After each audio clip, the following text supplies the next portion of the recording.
El papel que juega dentro de la economía el dinero es que en la actualidad ha sufrido diferentes afectaciones, dentro de las cuales la más característica es el intercambio de bienes y servicios para la obtención de este. Existen tres roles fundamentales dentro de la economía, los cuales son el medio de pago e intercambio, la unidad de medida de valor y el depósito de valor. En cuanto a la política monetaria, que suple la necesidad de controlar factores monetarios que aseguren la estabilidad económica, algunos de sus objetivos son controlar la inflación, la reducción del desempleo, el crecimiento económico y cuidar la deuda externa. Y sus tipos son la política monetaria expansiva y la política monetaria restrictiva. El modelo ISML se implementó para poder analizar las políticas monetarias y fiscales dentro de la economía interna del país. Su utilidad está en un análisis estático de la economía, es decir, que los datos que se analizan no pertenecen a la economía redundante en el momento dentro del país.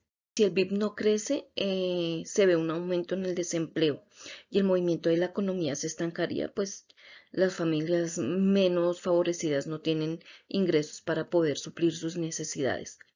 La tasa de interés es una baja significativa y su impacto se ve en el crecimiento económico. Es exponencial esa baja. No hay mucha fluidez económica dentro del país. Y la inversión es una especie de, digámoslo, como pues su palabra lo indica, es una inversión. Sin embargo, no es una inversión de compra y venta o transacciones, sino más bien es para satisfacer las necesidades que hay dentro del país. Y la liquidez es un mecanismo para poder medir qué tan rentables son las políticas económicas y si el gobierno demuestra que son reales y que pueden ayudar a la economía del país, pues se puede implementar y se ve el crecimiento en la economía.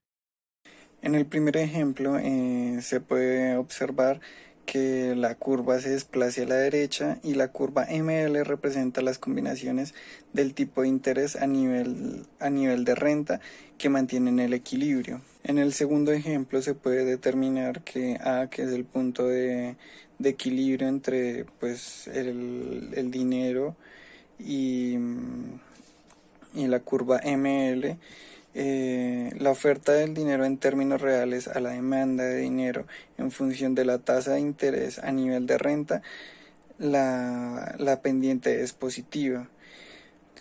Esto hace que el nivel de renta aumente y la demanda del dinero de tipo de interés aumenta a raíz del exceso de demanda. En este caso, la curva ML se desplaza hacia la derecha. El IS es el nivel de renta. Entre más bajo sea el interés, sale más barato hacer el préstamo. Por ende, sale más económico hacer inversiones y comprar capital que repercute en aumentar el Producto Interno Bruto o el nivel de renta. El modelo de ISML es un tipo, se puede utilizar como una política fiscal que el gobierno usará para aumentar pues las inversiones. Con esto podrá implementar el nivel de renta o la producción del Producto Interno Bruto.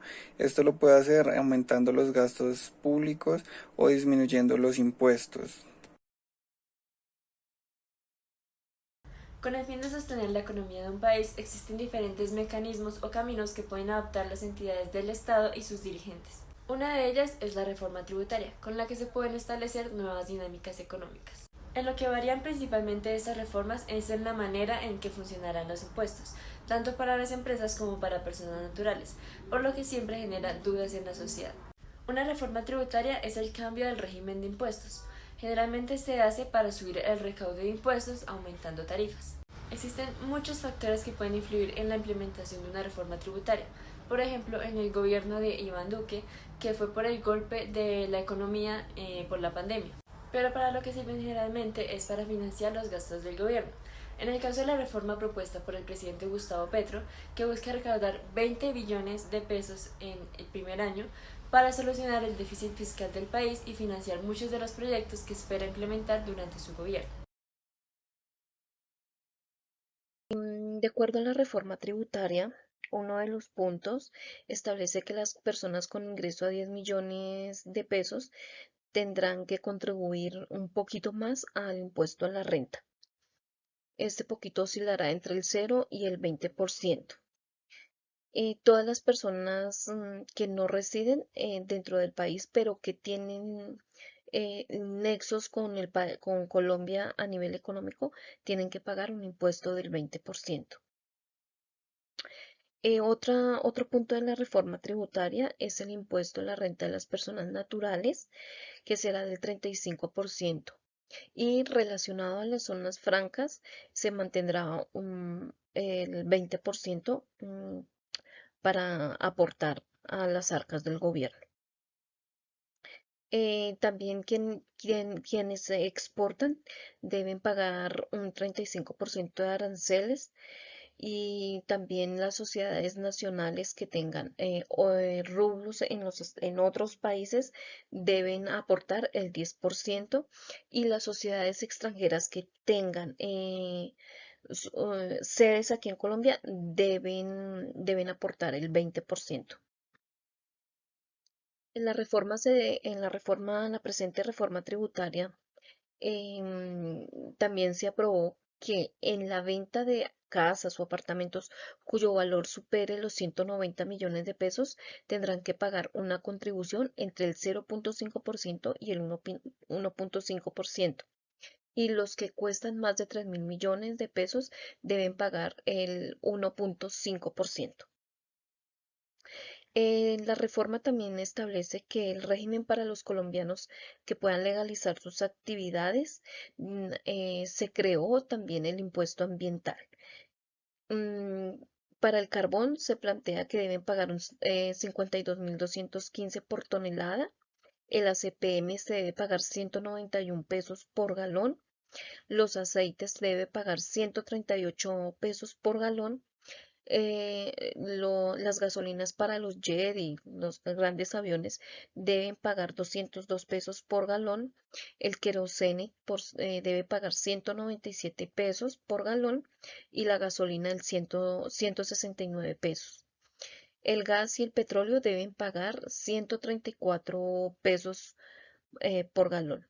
El gas natural que llega a las casas y a las empresas debe pagar el 36%, debe pagar 36 pesos de rublo para las arcas y para los impuestos que esta reforma tributaria va a manejar de aquí al futuro. El impuesto nacional sobre los productos plásticos de un solo uso también se aprobó. Em, Todavía no se ha definido bien cuál es el rubro. Sin embargo, en esta misma reforma se aplicará el impuesto a la comida saludable. Esto se refiere a que se impondrá una tarifa de 18 pesos por cada 10 gramos de azúcar en 100 mililitros de cualquier tipo de alimento. Este rubro va a aumentar en los siguientes años. Va a pasar de los 18 a los 28 pesos, y luego va a quedar en 55 pesos de aquí al 2024. El gobierno también ratificó las regalías para la sobretasa en el sector petrolero, que básicamente las empresas petroleras en sus ganancias deben aportar entre el 5, el 10 y el 15% para, pues, para la reforma tributaria que hay en el momento. Gracias. Dentro de los puntos más importantes que se tienen presentes en la reforma tributaria viene siendo la recaudación de fondos a partir de los hidrocarburos, ya que no se les exentará los impuestos por las regalías que estos den a las poblaciones cercanas donde se tengan los yacimientos en el subsuelo, sino que se les dará el impuesto completo. Otro de los puntos importantes viene siendo pues la recaudación de fondos mediante los impuestos que se le darán a los insumos que no son muy beneficiosos para la salud, que por lo contrario tienden a degradar la salud de las personas. Otro de los puntos en los que se tiene bastante énfasis viene siendo la recaudación de fondos a través de las personas naturales que tienen pues un alto ingreso, como vienen siendo los pensionados con ingresos mayores a 10 millones de pesos, eh, como también puede ser la tarifa de renta de los dividendos o elementos del impuesto al patrimonio. Todo esto con el fin de dar un poco de igualdad a las personas con de mayores ingresos y de pues ponerle sus respectivos impuestos.